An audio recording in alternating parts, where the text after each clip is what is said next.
Y bueno, ¿cómo va? ¿Cómo va la tarde? ¿Ese sueño cómo va? ¿Tenéis sueño? Vale, eso es bueno, eso es bueno. ¿Tenéis un sueño? Vale. Ya sé que os apetece ver más a los de atrás, son más guapos, pero no. Ahora viene una novedad que este año se hace en el Congreso, que la verdad que es muy buena, muy bonita y que me apetece mucho verla con todos vosotros. Mientras tanto, que están aquí poniendo las cosas, bueno, que pronto ya llegan las campanadas y pronto empezamos con el nuevo año. Así que, por favor, Julio Lambea, José Antonio Sánchez, por favor, venid. Un fuerte aplauso para ellos.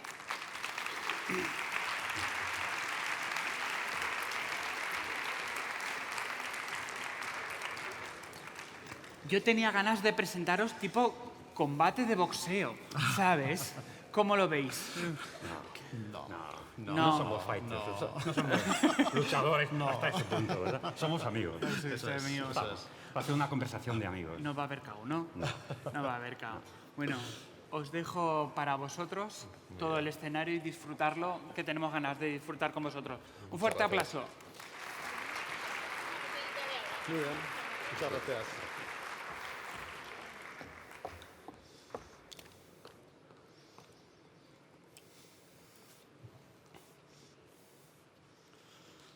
Qué bien, José Antonio, otra vez en Zaragoza.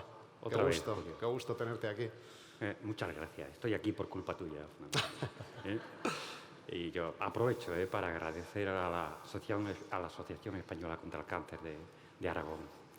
Y personifico en ti especialmente, en todos, porque me llamasteis una vez, hace apenas año y medio, no había pisado Zaragoza. Otra vez, hace apenas unos meses. Y nada, ya me he vuelto a venir para acá encantado. Es una delicia. Muchas gracias. Qué bien. Oye, ahora que estamos solos, ¿tú por qué te hiciste médico? Porque yo cuando era estudiante, donde más se ligaba era en la Facultad de Medicina y en la de Derecho. ¿Fue por ahí el tema o...? Pues mira, no exactamente. Yo era un chico de pueblo que apenas sabía que existían carreras universitarias. De un pueblo de entonces 800 habitantes, perdido en la provincia de Badajoz. Todas mis referencias eran campo, campo y campo, que era lo que yo había hecho. Trabajar en el campo y estudiar, trabajar y estudiar, trabajar. Pero una cardiopatía pues malogró mi trabajo del campo. Sí, tuve un fallo cardíaco con 16 años y edema agudo de pulmón. Y me dijo el cardiólogo, ¿quieres vivir, chico? Y yo dije, sí. Pues no puedes trabajar en el campo, no puedes hacer deporte, olvida a las chicas por ahora, ¿de acuerdo? Déjate de ligar, nada de discoteca, estudia y ya sabes. Entonces hice clac y cambié mi esquema de vida, ¿de acuerdo? Y luego estaba Marcus Welvis, doctor en medicina, en la tele, y el centro médico con el doctor Gannon, ¿de acuerdo? Y todo eso me fue inclinando a la medicina, todo influyó un poquito. Y luego mi padre, una conversación magnífica con él. Era un hombre de campo, tengo que nombrarlo porque es un hombre que nunca pudo pisar la escuela. Ni un solo día pisó la escuela. Campo, campo y campo desde los 6 años. Tuve una conversación con él. ¿Qué vas a estudiar por fin, hijo? Digo, bueno, magisterio. Maestro, pero no decías que médico. Digo, pero son 6 años y no tenemos dinero. Pues mejor hago magisterio en 3 y se acabó. Dice, no, vas a hacer medicina. ¿Yo sabes qué me pasó, Antonio? Yo, de crío, pues yo tenía una hermanita y estaba malita. Tenía poliomielitis, en aquel tiempo era muy frecuente. Y siempre había médicos en casa, siempre. Y practicantes, que llamaban entonces, enfermeros, enfermeras.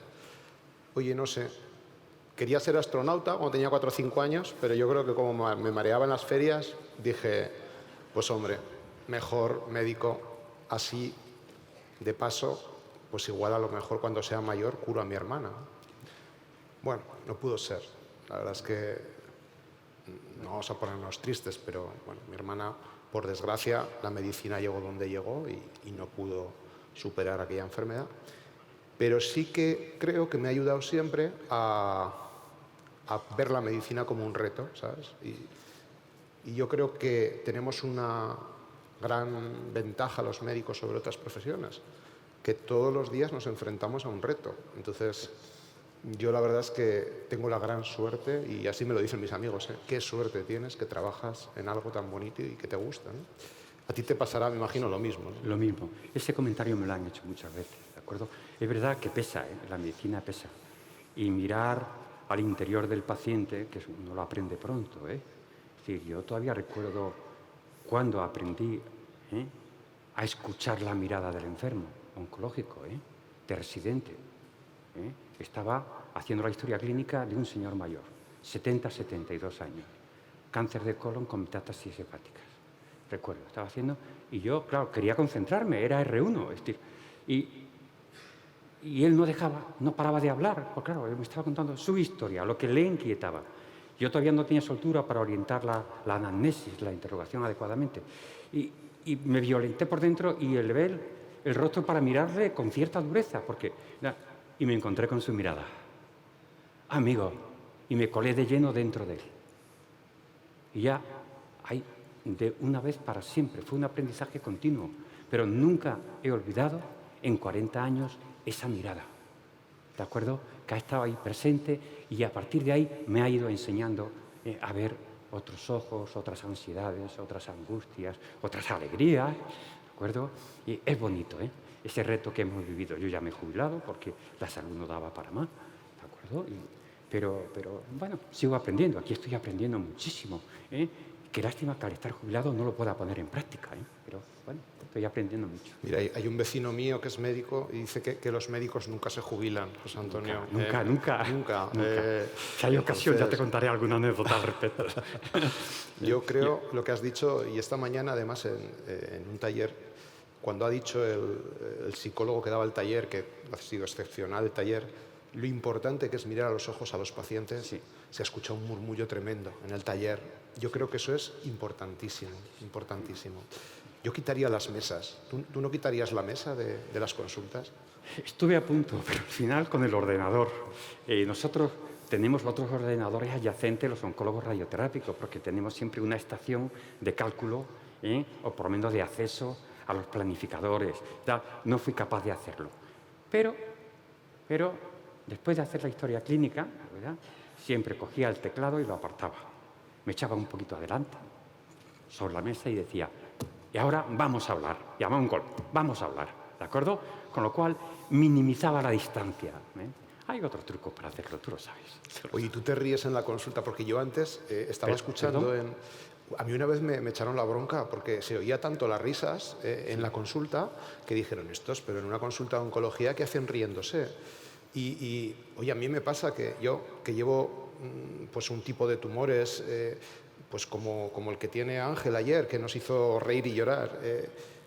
Oye, estos tumores hace falta pasar 4 meses, 5 meses, 6 meses de un tratamiento durísimo, con radioterapia, no pueden comer, a veces no pueden hablar. Y ¿no crees que tomarse esas consultas durante el tiempo de tratamiento, evidentemente si estás hablando de un paciente de un mal pronóstico, de una malísima noticia, no te vas a reír, pero ¿no crees que ayuda mucho el tener ese trato con humor, que muchas veces el paciente lo trae también, ¿no? Sí. Yo creo que es importante sonreír, reírse en la consulta, sí, sobre todo en estos casos, ¿no? Yo me he reído mucho con los pacientes y ellos conmigo, continuamente. Había como un ritornello, como un estribillo que he oído mucho, con mis ironías, que nunca eran ironías sobre ellos, sino sobre situaciones que podían vivir.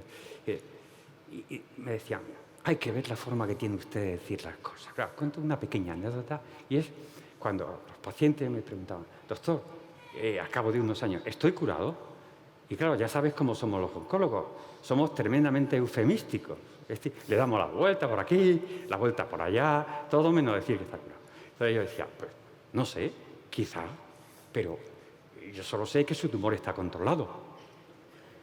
Entonces me decían, bueno, ¿y cuándo sabré que me he curado? Claro, era con pacientes de mucha confianza. Todo fácil de entender en un ambiente muy próximo en la consulta, ¿no? Yo decía, pues verá usted sabrá que está completamente curado el día que se muera de otra cosa sin que haya aparecido el tumor. ¡Jua! La carcajada.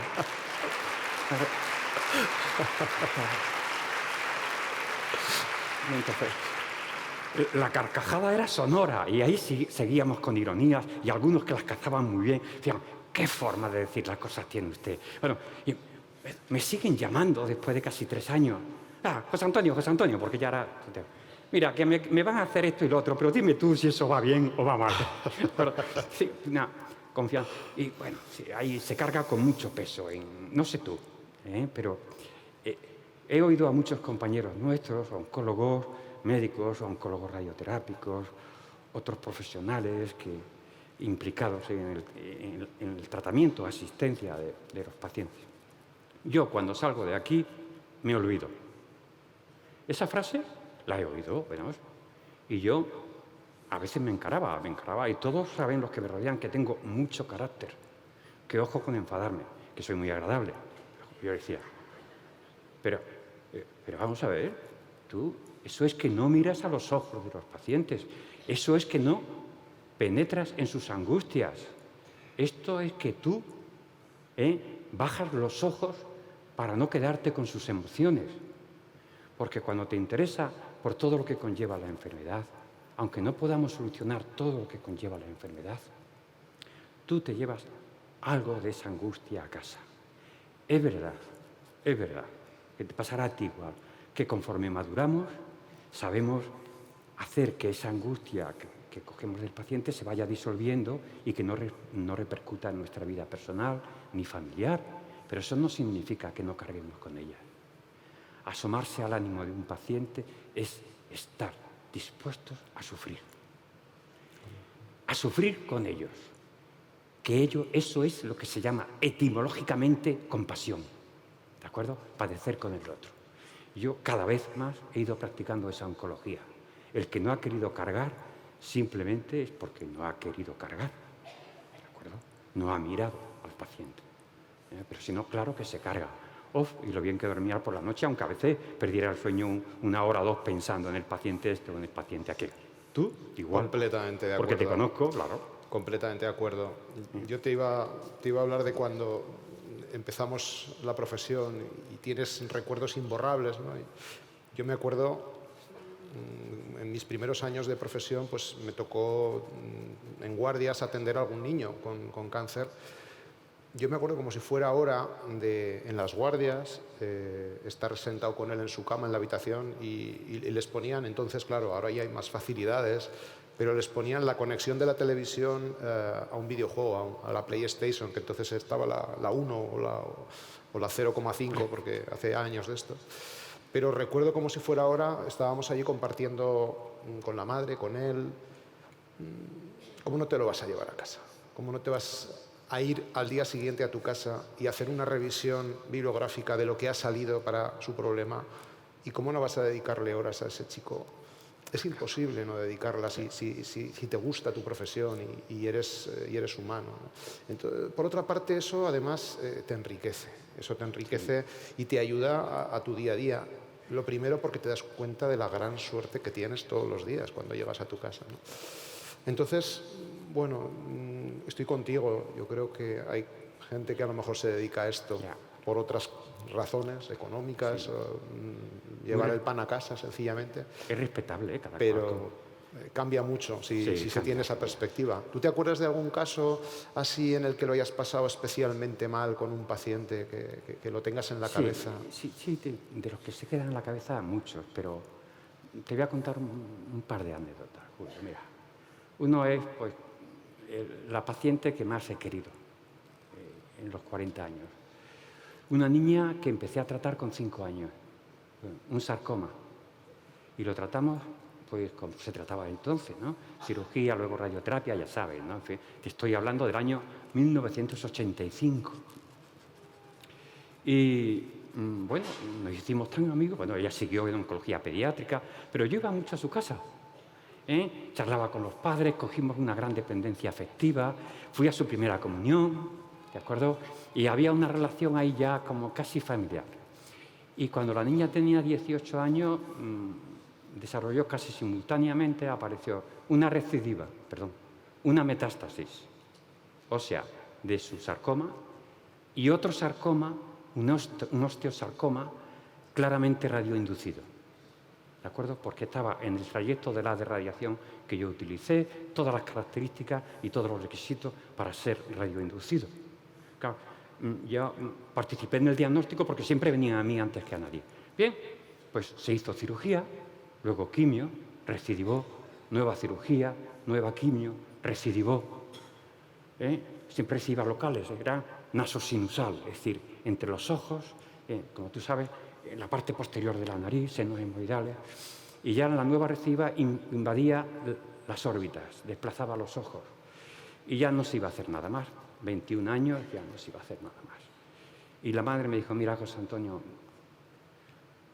hazle radioterapia. Yo, no puedo. El osteosarcoma no responde. Tú lo sabes, Julio, no responde a la radioterapia. Házela. No puedo, Amparo. Le dejo a la niña ciega, la dejo ciega. Tengo que incluir buena parte de los ojos. Házela. Y entonces lo que hice fue hacer el TAC de planificación, el TAC que hacemos en la postura de tratamiento, y meterme en el planificador a estudiar posibilidades con el físico, con el radiofísico, que es de cabeza luminosa, el radiofísico que tenemos ahí. Un hombre con unas capacidades. Y nada, después de una tarde entera intentándolo, la dejábamos ciega. Tú sabes que se generan unos histogramas, unas curvas que nos dicen lo que recibe cada estructura, incluyendo los ojos, la retina, el cristalino, y la dejamos ciega. Y lo dejamos parado y me llevé varios días dándole vuelta, ¿verdad? Y uno de esos días, mejor, una noche, a eso de las 3 de la mañana, despierto. ¡Pla! Y dije, lo tengo, ya sé lo que voy a hacer.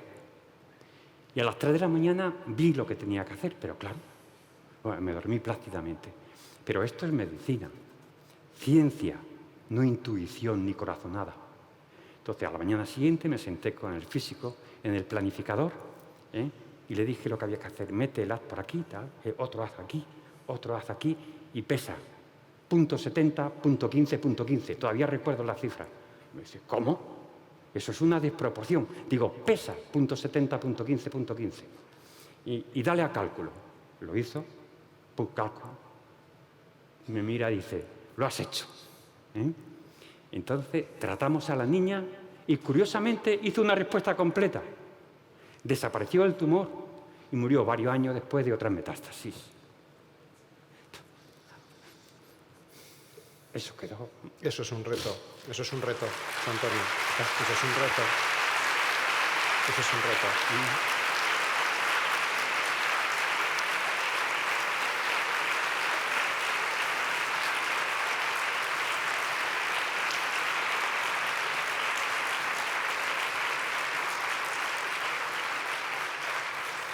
Yo creo que lo más duro de nuestra profesión es aceptar nuestras limitaciones como médicos.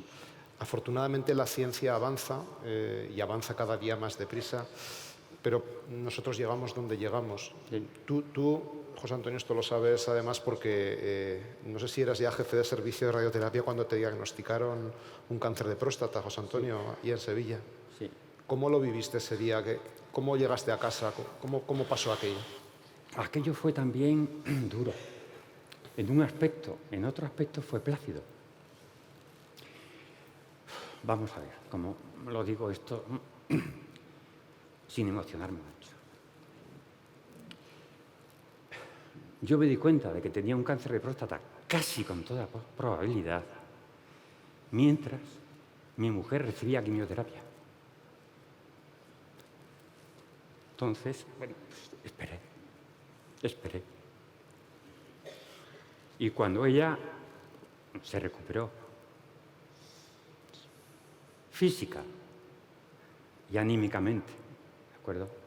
Le empezó a salir el pelito, que por cierto, se puso guapísima, ya lo era, pero vamos, se puso guapísima y tierna y preciosa. Entonces, cuando se hubo recuperado y su sonrisa, que no había perdido, pero ya estaba ella con la alegría, ¿de acuerdo? Y también dispuesta, yo dije, bueno, Pirujita, pirujita que significa mocita bien dispuesta. ¿Eh? Pues creo que tengo un cáncer de próstata. Vamos al urólogo. ¿Así se lo dijiste? Así se lo dije. Y dice, ¿cómo? ¿No me has dicho nada? Digo, ¿cómo quieres que te dijera algo, mujer? Tú tenías bastante con lo tuyo. Venga, vamos que he hablado con Rafa. Rafa Medina era entonces el jefe de la sección de urooncología de Urología de Virgen del Rocío. El contrario a mi hospital, el otro. Contrario. Y tan contrario, estaban encontrados. Pero yo era buen amigo suyo. Claro, un urólogo extraordinario en urooncología y en otras muchas más cosas. Hoy es el director de la unidad de gestión de urología y de nefrología de su hospital. ¿De acuerdo? Y en el congreso que tenemos, igual que este, dentro de una semana, en Sevilla, viene a dar una charla invitado por mí. Bien, pues llegué, Rafa, mira, que yo sospecho esto, pam, pam. Me hizo un pequeño seguimiento de unos meses, porque no estaba claro, y al cabo de unos meses biopsia, y estaba claro. Gleason 6, ¿sabes? Es un tumor poco agresivo, nada, mínimo, con lo cual parecía un T1C, o sea, muy localizado, y me preguntó qué quería que hiciera, porque yo me dedicaba a cáncer de próstata. O sea, no es que fuera oncólogo, es que era súper, hiper, mega especialista en cáncer de próstata.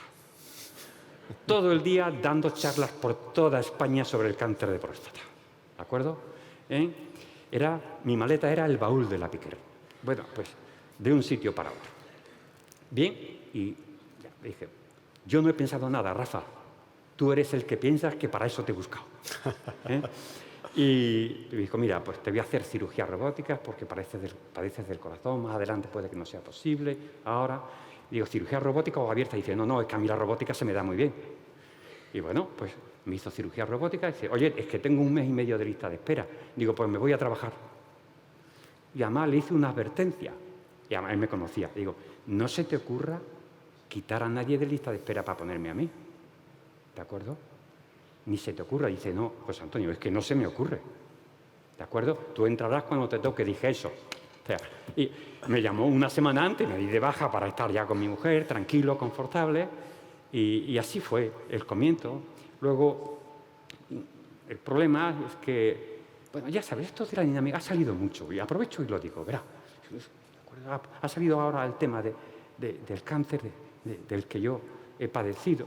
Soy ya superviviente porque han pasado más de 5 años, pero bueno, del que tengo controlado, ¿de acuerdo? El tumor que tengo controlado. Y, bueno, empezamos el seguimiento después de la cirugía. Apareció lo que yo temía que podía aparecer, que fue incontinencia urinaria, ¿de acuerdo? Pero bueno, me enviaron a rehabilitación de suelo pélvico, que no había en mi hospital, pero sí donde me operaron, y yo estaba encantado. Sí, empezó a salir mi personalidad, que es una personalidad positiva, ¿de acuerdo? Sí, bueno, aquí está, vamos a ver qué pasa, porque esto puede recidivar, y ahora resulta que tengo que llevar pañales, y le decía a mi mujer, pues, que yo recuerde, cuando yo era bebé no eran los pañales así. Decía, sí, se lo decía, y mi mujer decía, ¿qué cosas tiene? Anda, vete a pasear. Y me fui a pasear, salí con la sonda puesta y los pañales, por si acaso se escapaba algo, etcétera, ¿no? ¿De acuerdo? ¿Ya eras positivo, José Antonio? ¿Ya eras positivo o lo hiciste por tu mujer? No, yo soy positivo siempre. Pero claro, también te hunde. Ya saldrá en la conversación, también te vienes abajo. Pero bueno, decidir que había que ser positivo. Y me iba a rehabilitación de suelo pélvico, ¿de acuerdo? Con mi dodoti puesto, más bien que nada más, mis pañales. Yo dije, he rejuvenecido. Y yo allí encantado, porque claro, en suelo pélvico, ¿quiénes estaban en rehabilitación de suelo pélvico? Así lo veía yo, Y este es el mensaje que quiero transmitir. Fíjate. ¿Quiénes estaban conmigo en rehabilitación de suelo pélvico? Las señoras que habían dado a luz. Efectivamente. Claro, yo las miraba y decía, son guapísimas. Parecías esos que hacen zumba, claro, con las señoras que hacen zumba. Yo allí, uno por claro, 20. yo allí con 57 años, rodeado de mujeres guapas, con toda naturalidad iban a hacer su rehabilitación de suelo pélvico después de haber tenido un bebé. Que algunas... Y yo decía, ¿yo de qué me voy a quejar? Si tengo ya 57 años. Pues, y me dijeron que me iba a morir con 23. Me dijo el cardiólogo que no viviría más de 1 año o 2. Porque tenía una cardiopatía que hoy llamaríamos maligna. Y desde entonces aprendí a no hacer pronóstico, porque se murió él unos años después. ¿De acuerdo? Claro. Claro.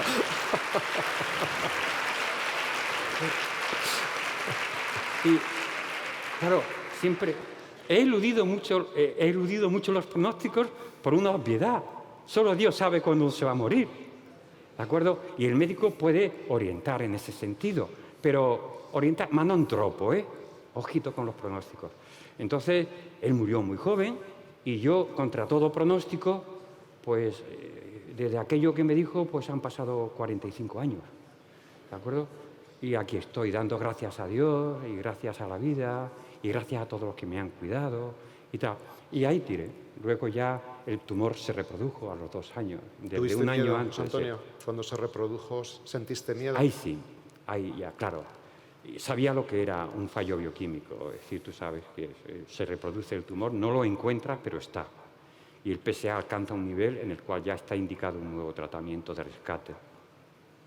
Y yo sabía que se reducía mi posibilidad de sobrevivir 5 años al 50%. Ya, esto era obvio científicamente, ¿no? Y encima me acababan de nombrar jefe de servicio sin pagarme. Era plena crisis. Plena crisis. José Antonio, que se ha ido el jefe. ¿Se fue el jefe de servicio? No, que se había reenganchado, pero vio tan mal las cosas con él que se fue de un día para otro. Dejó la bata colgada y me llamaron de dirección. José Antonio, solo tú puedes llevar el servicio. Digo, vale, gracias por la exclusividad. Así que para ti. Y yo subía de vez en cuando y decía, pagadme, porfa, pagadme, no hay dinero, no se te puede pagar. Nombradme, no se te puede nombrar. Tú lleva el servicio. Y llevé el servicio. Pero claro, de 9 médicos habíamos pasado a 6,25 médicos. El 0,25 era una ovejita. No. El 0,25 era que teníamos algunos adjuntos jóvenes al 75%. ¿De acuerdo? De 9 a 6,25. ¿De acuerdo? También una reducción equivalente en el personal técnico y de enfermería. Y un aumento del número de enfermos de 900 a 1.300 pacientes nuevos años. ¿De acuerdo? Yo me hice cargo de una lista de espera de 2 meses en radioterapia y decidí, de acuerdo con mi mujer, que salvo las noches que las pasaría con ella, viviría en el hospital. ¿De acuerdo? Ella lo aceptó, dijo, bueno, si ya llevas 40 años viviendo en el hospital. Y, bueno, sin pedir un duro, sin pedir personal, sino solo gestionando, intentando alentar a quienes cobraban menos, un 25% menos los adjuntos eventuales, un 15% menos los fijos. ¿verdad? Pues en unos meses la lista de espera había pasado de 2 meses a 1 semana.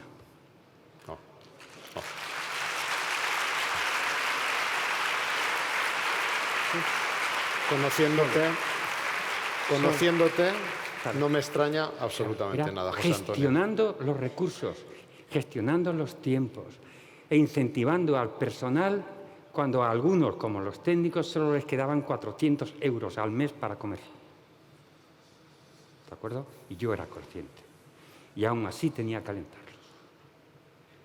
Entonces, todo esto influyó. Y me vine abajo.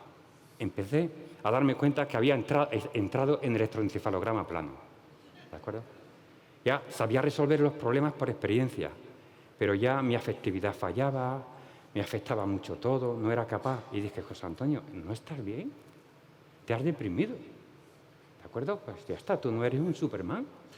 Eso que te iba a decir, ¿no te pusiste una capa de Superman? No. ¿Tu familia intentaste que no sufriera? No le dije nada a mi mujer. Yo seguía siendo el marido alegre. Me lo imaginaba. ¿De acuerdo? Y lo era en casa, ¿verdad? Y bueno, no es que le mintiera, ¿no? Pero bueno, tampoco quería cargar las cosas. Ella sí se daba cuenta de un poquito de mi desaliento y tal. Pero me mimaba, descansaba mucho en casa. Había días que llegaba a las 8, me iba a las 7 de la mañana al hospital, tomaba un café y empezaba a trabajar. Empezaba sobre las 7:15 durante décadas hice eso, ¿de acuerdo? Y los días que tenía tarde, que era un mínimo de 3 días por semana, pues volvía a casa a las 8, así, 7:30, 8. Y muchas veces me aseaba, me acostaba y me llevaba la comidita a la cama a mi mujer. Y esto era algo delicioso que me recuperaba. Pero, en fin, fui al psiquiatra, ¿no? Porque por mi edad pensé que era mejor que el psicólogo, ¿verdad? Ya necesitaba yo quizá, digo, creo que la serotonina se me ha agotado en el cerebro. Y esto tiene que ser un SRS, un inhibidor de la recaptación de la serotonina, casi seguro. Me fui, me vio el psiquiatra y me dijo, José Antonio, has esperado demasiado, estás al límite. Venga, me puso tratamiento, pero no me di de baja, Seguí. Y empecé a recuperar y a remontar, ¿no? Y bueno, aquí estamos, Todavía en tratamiento, no creas. ¿De acuerdo? Ya a dosis muy baja, pero el avión va descendiendo lentamente y hay que conocer el cuerpo, no se le puede forzar. Las ayudas hay que aceptarlas con humildad cuando se está enfermo. Y luego deja secuela, tuve que recibir radioterapia, que esa es otra. Lo cuento, venga, déjame que lo cuente. Pues, claro, yo no me iba a planificar la radioterapia, ya sería el colmo. Entonces llamé a mi adjunta, discípula aventajadísima, ¿sí? Apenas llevaba 1 año de adjunta cuando ya daba conferencias magistrales en los congresos, con eso te digo bastante. Y le dije, Anita, hija, era mi niña, y yo se decía, ahí, Ana, era valiosísima, científicamente, técnicamente, pero es que además era muy guapa y muy dulce, y las cosas como son. Y yo decía, mi niña, venga, ven aquí, hija mía. Yo decía, eres la hija que nunca me dio Dios, ¿de acuerdo? Y planifica mi radioterapia. Me hicieron el TAC de planificación y tal, y tuvo su gracia, porque una vez trabajado por ella, toda la parte médica, me dice, José Antonio, ya tengo tu plan preparado. Supervísalo.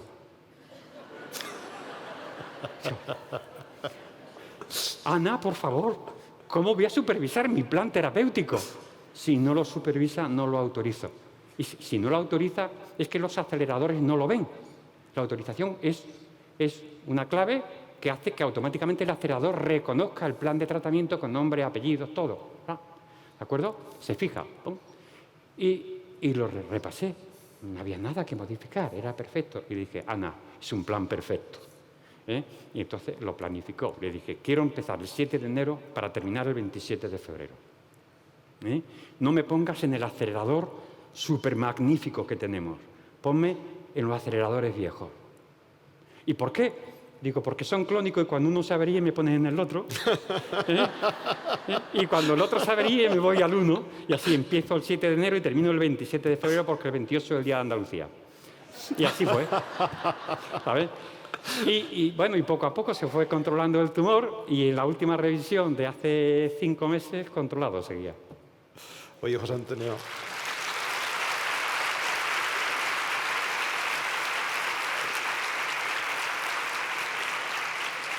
Oye, cuando te curaste de la recaída, ¿te dio alguna vez tentación de hacer un carpe diem de estos? Ahora me voy al Caribe, dejo todo, me voy en tirolina, hago deportes de riesgo, ¿o cómo lo viviste tú? No. Mira, te voy a confesar algo.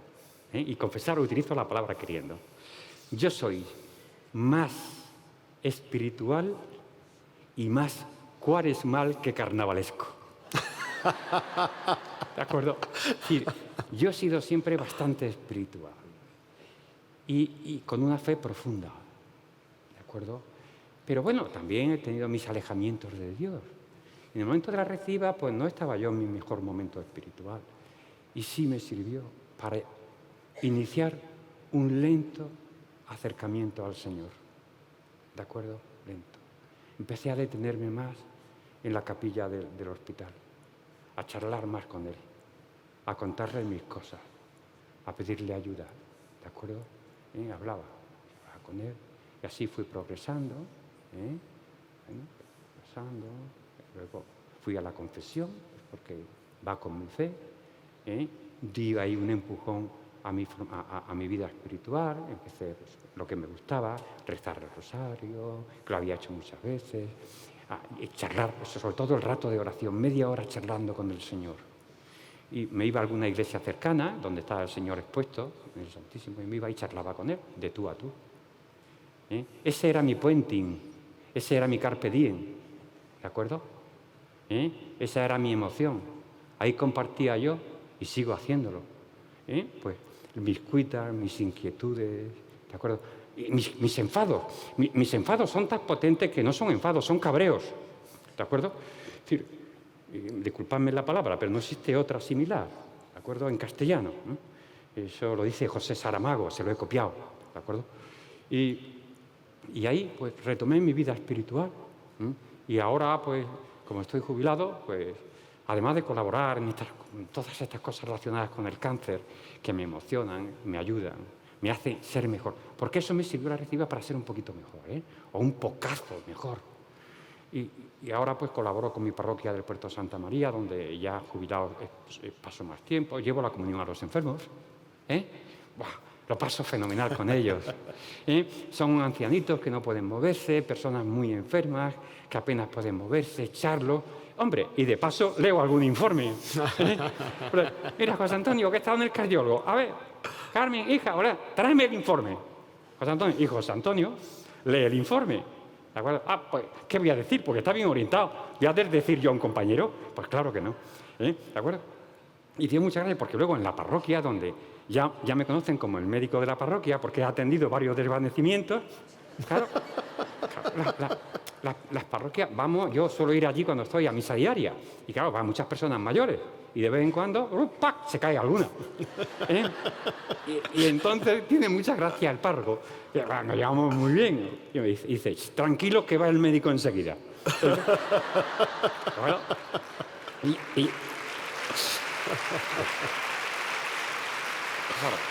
y el médico, pues, se acerca, inmoviliza un poquito, pies para arriba, ya sabe lo que hacemos, que eso tiene su liturgia, pero la liturgia médica es magnífica. ¿De acuerdo?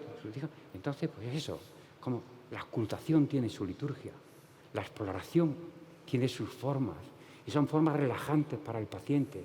Y a medida que vas explorándolo, vas diciendo, no, está todo bien, no encuentro nada, quédese tranquilo. Y tú accedes, te habrá pasado a ti, cuando accedes en la ocultación, estás oyendo su interior, te estás asomando a lo más íntimo de esa persona que es su corazón. O sea, a mí siempre me ha emocionado ocultar.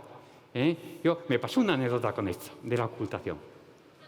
Y resulta que hace unos años volví de un viaje, de unas vacaciones, hace ya 20 años, 20, ¿de acuerdo? Era todavía en el milenio pasado, ¿de acuerdo?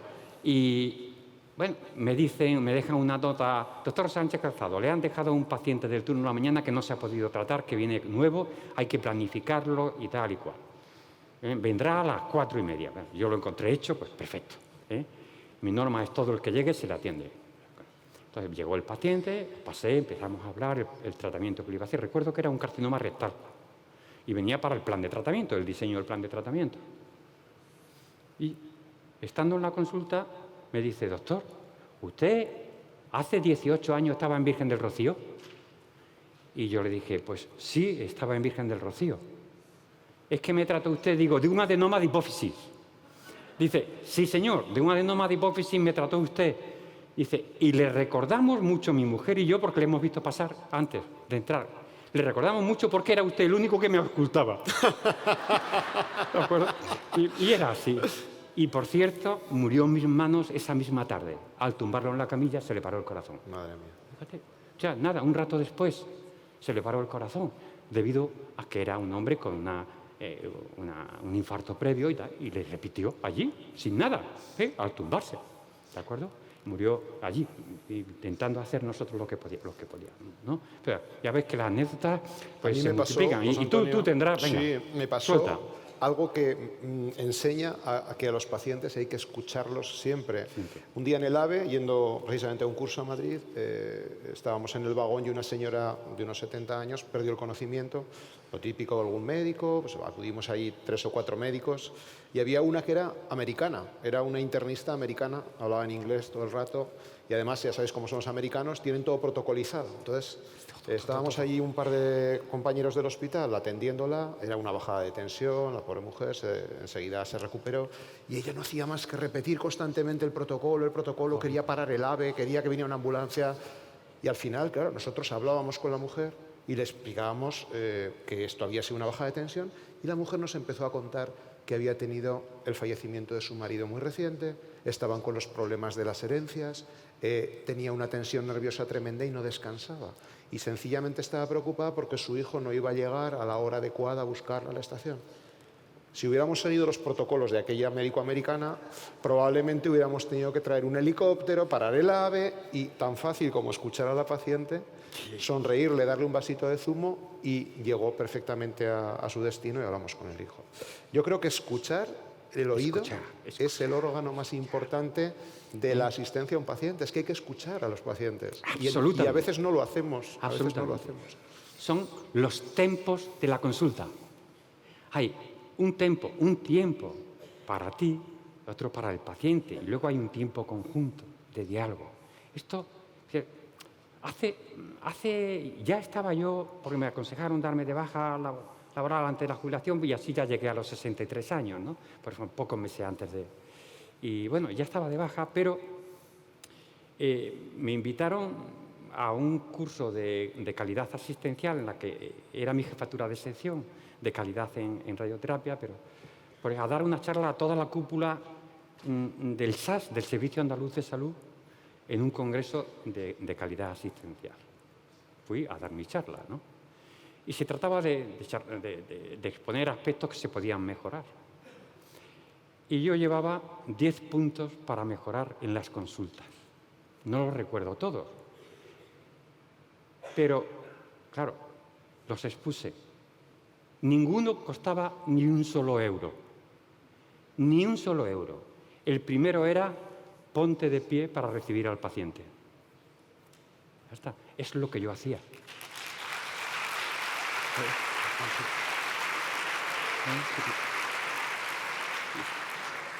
Siempre, tanto si era una revisión continua como si era la primera vez, pero principalmente la primera vez lo hacía siempre.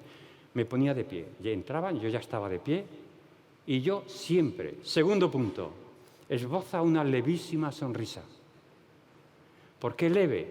Porque, hombre, si la tiene grande a un paciente que viene con su cáncer y miedo, pues, hombre, le va a chocar. Va a pensar que está con un Joker, ¿de acuerdo? Una leve sonrisa, de esas que atemperan el ánimo, ¿de acuerdo? ¿De acuerdo? Tercer punto, dales la mano. Encantado, soy el doctor Sánchez Calzado, tal cual, yo tal. Cuarto, invítales a sentarse. Quinto, siéntate tú después, no antes. ¿De acuerdo? Y así desgranaba yo los 10 puntos.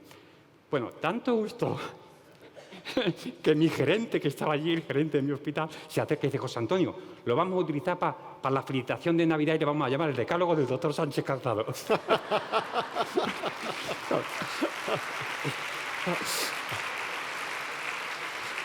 Y luego tuvieron el buen gusto de no utilizarlo para felicitar la Navidad. La Navidad es otra cosa. No mandar un decálogo de un médico, por muy esto que sea, o por muy sensible que sea, ¿no? Y ahí hay unos tempos que son los de la escucha. Yo siempre... otro de los puntos era, explica brevemente al paciente, en 2 minutos, en qué va a consistir la consulta. Mire, primero le voy a hacer la historia clínica, que ya tengo medio rescatada, y yo utilizaba una expresión, mire, se la he copiado al ginecólogo, si venía de gine, se la he robado al urólogo, si venía de urología, y ya sonreían un poquito con aquello del hurto y el robo, ¿no? Y la vamos a completar. A continuación, la voy a explorar, o le voy a explorar, y luego vamos a charlar. Le voy a explicar, vamos a charlar. Y usted me cuenta sus inquietudes. Y en efecto, era cuando yo echaba a un lado y ya, después, una vez hecha la historia clínica y tenía los elementos suficientes, tú, en tu consulta, ya empezaba la conversación, apartando obstáculos, que no había ya nada al medio, y aproximándome un poquito a ellos, ¿de acuerdo? Y con la mirada, yendo la mirada de uno a otro, del paciente fundamentalmente, pero los cuidadores son importantes y hay que cuidar lo que expresan los cuidadores siempre que no obstaculice lo que quiera expresar el paciente, ¿de acuerdo? Porque además lo hacen queriendo al enfermo. Pues con esto, escuchar. Más que hablar, escuchar. Desde luego que sí, porque desahogan, te permite conocer. Decía ya, Santo Tomás de Aquino, yo he estudiado mucha filosofía, he hecho, tengo aprobada 20 y tantas asignaturas de filosofía. Y eso era mis ratos libres en verano siendo médico. Vale, ¿de acuerdo? Y Santo Tomás de Aquino, que era un gran filósofo y teólogo, ya hace 800 años escribió: todo conocimiento empieza en los sentidos. El oído, la vista. Él decía, la fe empieza en el oído. Pues es que es aquí igual. El conocimiento del paciente empieza en el oído y en la vista, en la exploración también, pero también en el oído. Y no lo valoramos, que es lo que él te va... En la historia clínica, pues sí, ya no la pasamos en los ordenadores de unos a otros, pero hay mucho más, que es lo que él te transmite, ¿de acuerdo? Que es eso a lo que a veces nos cuesta asomarnos, que es el mundo de sus emociones, que aquí ha quedado tan bien expresado, tan bien expuesto, ha salido de tantas formas, tan variadas, que nos mueve a la reflexión. Es que es un mundo realmente rico y variado, amigo mío, es un mundo rico y variado, enriquecedor. A la vez puede llegar a ser, según las emociones, frustrante en algunos aspectos, se mezcla el miedo, se mezcla con la ansiedad adaptativa, se mezcla también con un poquito una fractura en la esperanza, y eso es asomándote en la conversación, en la propia gestualidad del paciente, en su forma de mirar.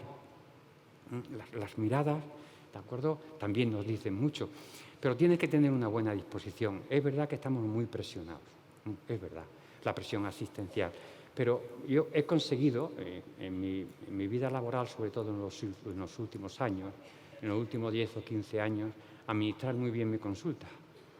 Era quien citaba a los pacientes con la connivencia de la administrativa. No iba a un servicio de citar, no, era la administrativa conmigo.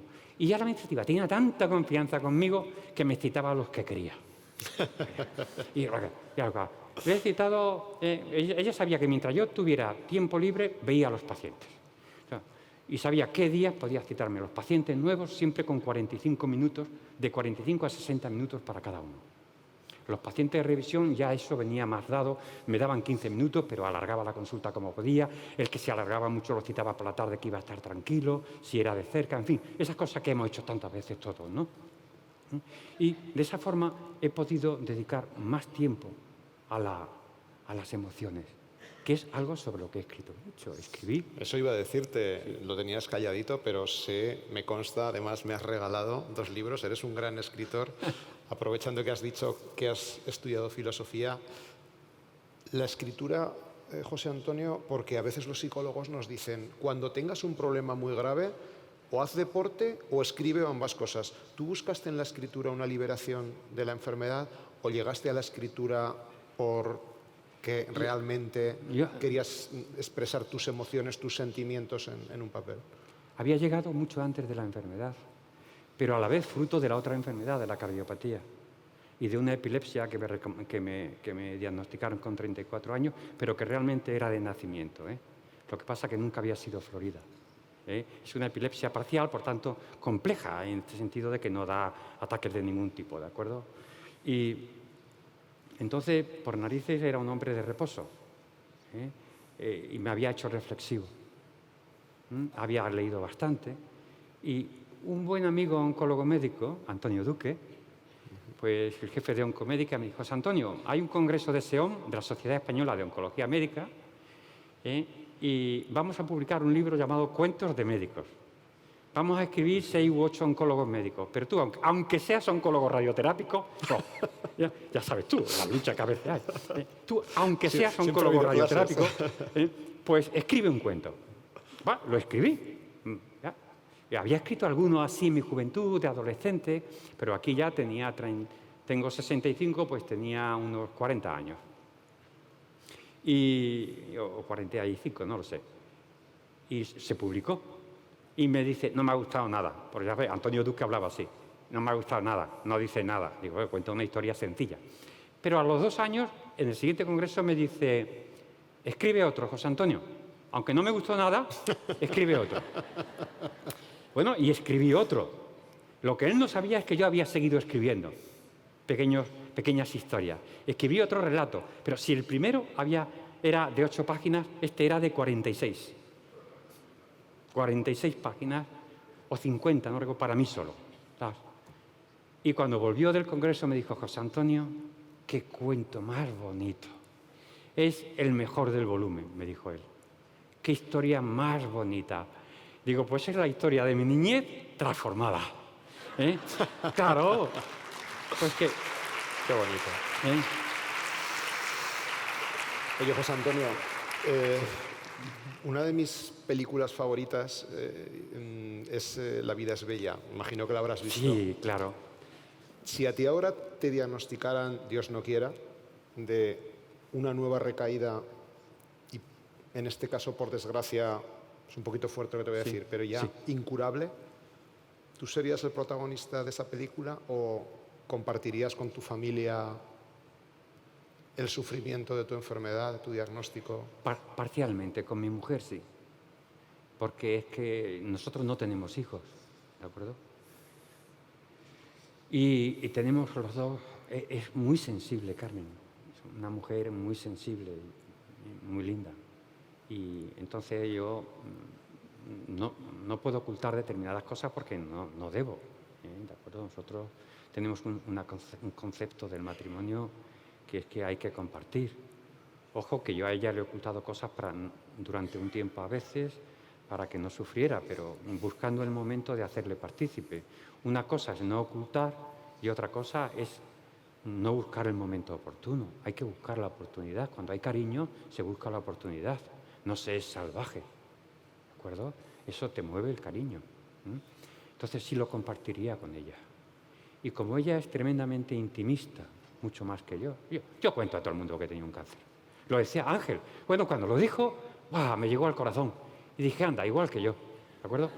Sí, claro, es que Ángel me llegó al corazón en muchos sentidos. Su sentido del humor es tremendamente profundo. Ese sentido del humor está arraigado en un corazón muy grande y con sentimientos muy, muy, muy amplios, ¿de acuerdo? Y una mirada hacia los demás muy rica. Por eso tiene tan rico sentido del humor, ¿de acuerdo? Pues, lo digo, pero ella es más intimista, pues sí lo compartiría. Otra cosa es que con mis hermanos, pues depende, pues cada uno ha tenido su sufrimiento y los tiene, pero supongo que un poco sí. Sin entrar, lo mismo que hago ahora cuando un paciente tiene diagnóstico de metástasis. No entro en detalles morbosos. Detalles morbosos que por lo demás son espurios. Es decir, pueden darse o pueden no darse, porque son imprevisibles algunos de ellos. Y por tanto, es decir, hablar sobre lo que se tiene y especular lo mínimo, a ser posible nada, sobre lo que puede ocurrir.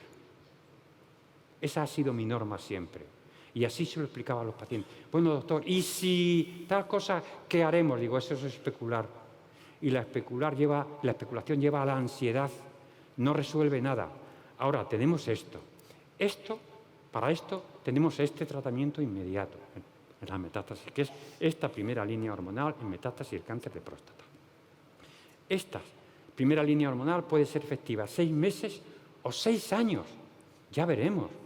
El promedio, doctor, pues el promedio 1 año y medio a 3. Ya lo veremos. Y si... aquí nos quedamos. Nos vamos a ir viendo, porque además le tengo que poner zometa, nos vamos a ir viendo todos los meses para los controles. Vamos hablando según resultados. Y esa ha sido mi norma. Cuando aparece la enfermedad diseminada, aprendes a dar pasos cortos. Es lo que yo he intentado a los pacientes. Yo sepa, pues ahora mismo no la tengo. Bueno, me toca un control dentro de 2 meses. Y os dirá, en su mano estoy, ¿de acuerdo? Y en la mano de mis buenos oncólogos, ¿de acuerdo? Y vamos, no es que no, pues claro que me preocupa. Cuando va a llegar el PSA, pues estoy pensando que habrá, porque en cuanto empiece a subir, ya sé lo que va a pasar. Lo que no sé son los tiempos, pero sé lo que va a pasar, ¿de acuerdo? Entonces, bueno, pues ya teniéndonos a esos pasos cortos, a darlos con seguridad. Si hay un tropiezo, vamos a ver por qué causa ha sido y a poner el remedio, y esa era mi norma. Yo he procurado, lo he ido aprendiendo durante toda mi vida con mis enfermedades, y lo he ido aprendiendo con la profesión, igual que tú, Julio. Es decir, a vivir mucho el día a día. sin renunciar a hacer proyectos. No he renunciado a hacer proyectos. Me he jubilado con alrededor de 50 estudios de investigación. En un oncólogo radioterápico eso está muy bien, porque oncología radioterápica tiene menos proyección que oncología médica. Es verdad que la mayoría me han venido de la mano de radiofísica, física o sea, radiaciones para el tratamiento del cáncer, que tienen una dinámica muy bonita y que es muy bonito profundizar en ella. Y ha sido colaboración con los radiofísicos, con la Cátedra de Física Médica de la Facultad de Medicina de Sevilla e incluso con la Cátedra de Galénica de Farmacia. He colaborado con todo el que me ponía una zanahoria. Me ponían una zanahoria y me convertían en conejo. ¿De acuerdo? Así. Oye, ahora que nombres la zanahoria, la Asociación Española contra el Cáncer, todas las asociaciones que participan en este congreso están todos los días poniéndonos zanahorias. A ti, a mí, a todos los investigadores, a todos los estudiantes, aparte de toda la labor que hacen con los familiares, el apoyo, el voluntariado. Tú que eres optimista, yo también soy optimista. ¿Cómo ves, sinceramente, porque estamos sinceros, cómo ves el presente y el futuro del cáncer, de la oncología, de la investigación y los nuevos tratamientos? ¿Estás de acuerdo con lo que ayer se dijo, 2030, 70% de curaciones? ¿Crees que estamos en esa línea, José Antonio? Yo creo que el 70% de tumores controlados, a 5 años además lo dijeron. Ojo, que estamos hablando de tumor controlado. Pues sí, en 2030 puede darse. Pero vamos a ser realistas también, hay que ir trabajándolo. Y estamos en periodos de restricciones, es decir, es que se han mermado mucho los recursos para la investigación y esto hace mucho daño, más que a los que tenemos hoy cáncer, a los que están empezando a tenerlo, a recién diagnosticados o a los que vienen. Es decir, hablamos, preparando un poquito esto, porque hay que prepararlo siquiera un poquito, aunque no lo hemos preparado mucho. Es bueno que todos sepan que lo hemos preparado un poquito. Pues, ¿qué harías si fueras hiper, súper, mega rico, por utilizar la expresión, y pudieras dedicar tiempo, dinero a ayudar a la investigación? Bueno, pues crearía una fundación, me rodearía de personas entendidas en la materia, ante las que estarías tú. ¿De acuerdo? Claro. Muchas gracias, Antonio. ¿De acuerdo? Y en la que estaría Alberto Jiménez, y estaría mi radiofísico, pues, y el catedrático de Física Médica, y mi jefa, superjefa, magnífica, que cuando me jubilé ya me había sustituido a mí, a petición mía, etcétera. Y a partir de ahí es dilucidar cuáles son las líneas de investigación que más merecen financiación y qué grupos de investigadores son los que se deben financiar. Y una pequeña partida, por favor, que no se entere el gobierno. Una pequeña partida, pero nada despreciable, ¿eh? No tan pequeña. Estamos hablando de que me hubieran tocado en el 1.250.000.000 de euros. Bien, pues una pequeña partida de unos milloncejos iría al mejor bufete de abogados criminalistas de España para que demandaran al Estado por no tener un plan de investigación de cáncer.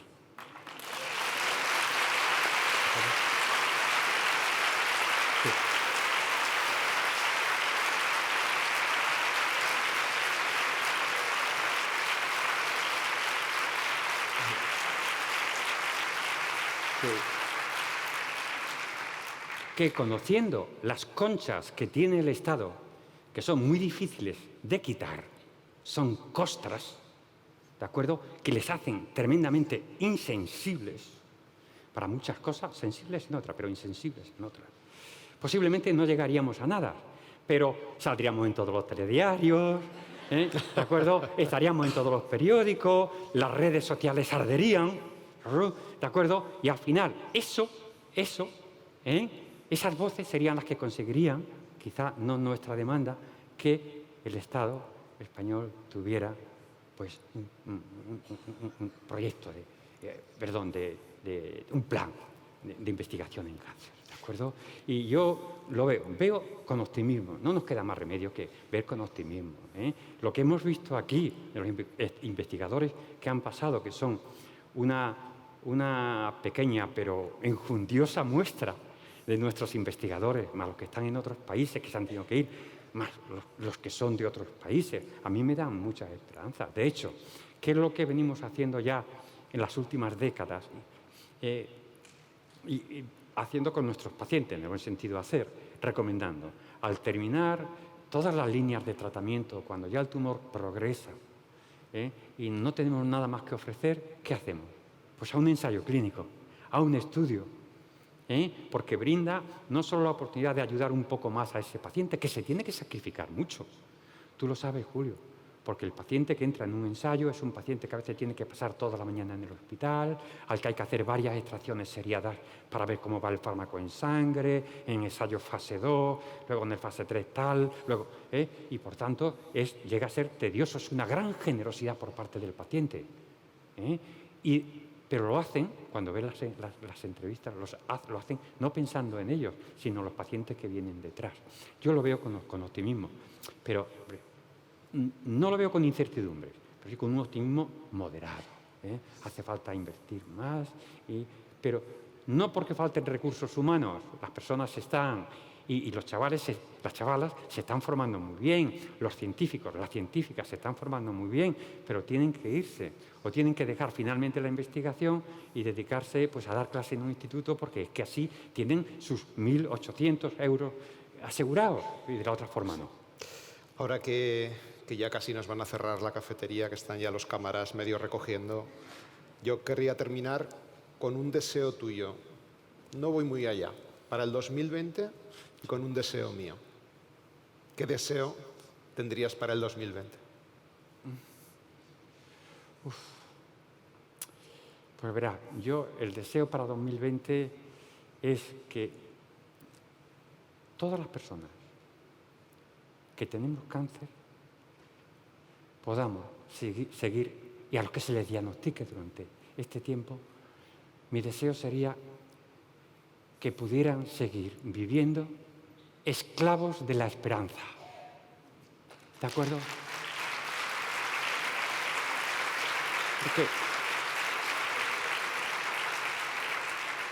¿Por qué? Porque la esperanza es una cualidad que antes y ahora llamamos virtud, que viene de virtus virtutis, ¿sabe? Que significa valor y que está relacionado con la palabra latina vis, que significa fuerza. La virtud es una fuerza que nos lleva hacia el futuro. ¿Mediante qué? Mediante el deseo y el proyecto. La esperanza nos permite seguir haciendo proyectos, aunque sean más a corto plazo, pero son proyectos que nos meten en el futuro y que van impregnados de deseo. ¿Y qué es el deseo?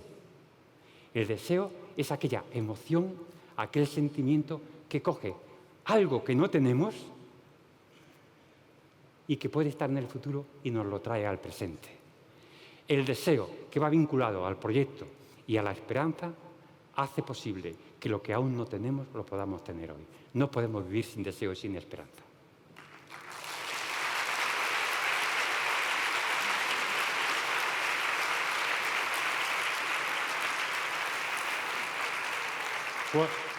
¿Cuál es tu deseo, amigo? Pues mi Julio? deseo es muy sencillo.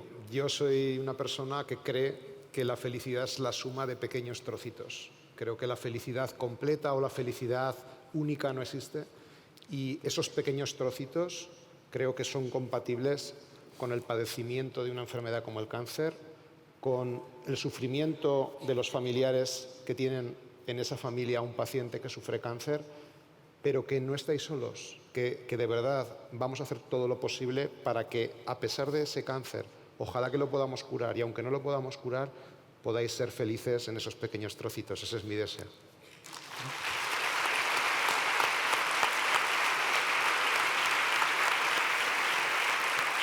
Bueno, José Antonio. Muy bien. Amigo Julio. Mi otro deseo es que vuelvas muy pronto a estar por aquí. Y mi deseo es volver.